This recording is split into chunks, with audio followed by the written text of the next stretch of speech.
ഭരതനാണ്, ജോൺസനാണ്. അപ്പോൾ മ്യൂസിക് വരുന്ന ഏത് ഭാഗത്ത് നമുക്ക് അറിയില്ല. ഞാനും കുറച്ച് മ്യൂസിക് ഉള്ളതുകൊണ്ട് ഏത് ഭാഗത്ത് നമുക്ക് അറിയില്ലല്ലോ.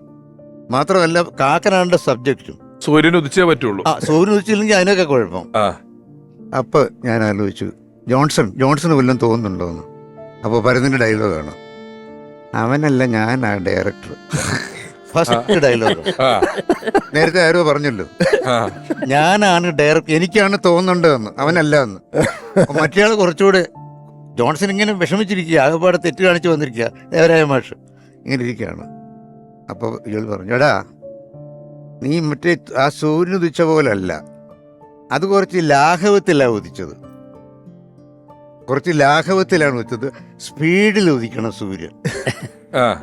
കാരണം ഇത് കുറച്ചുകൂടെ സ്പീഡിലുള്ള പ്രണയമാണ്, പ്രണയമല്ല, ഒരു താത്വിക ബന്ധമാണ്, ഒരു ഫിലോസോഫിക്കൽ. അത് സ്പീഡിൽ വേണമെന്നുള്ളതാണ് പറയുന്നത്.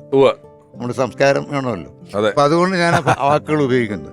സ്പീഡിലുള്ള ഒരു സംയോഗമാണ് നടക്കുന്നത്, ഇന്റൻസിറ്റി. അപ്പം ഞാൻ ആലോചിച്ചു, ദൈവമേ സൂര്യനെ വിട്ടു.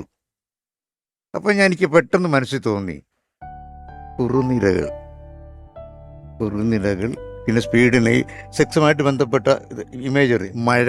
ഓക്കെ ശരി ഭരതേട്ടാ, ഈ മഴ എന്നൊക്കെ പറയാമെന്ന് ചോദിച്ചു. നീ എന്ത് വേണേ പറഞ്ഞോ, എനിക്ക് സാധനം നന്നായിരിക്കണം.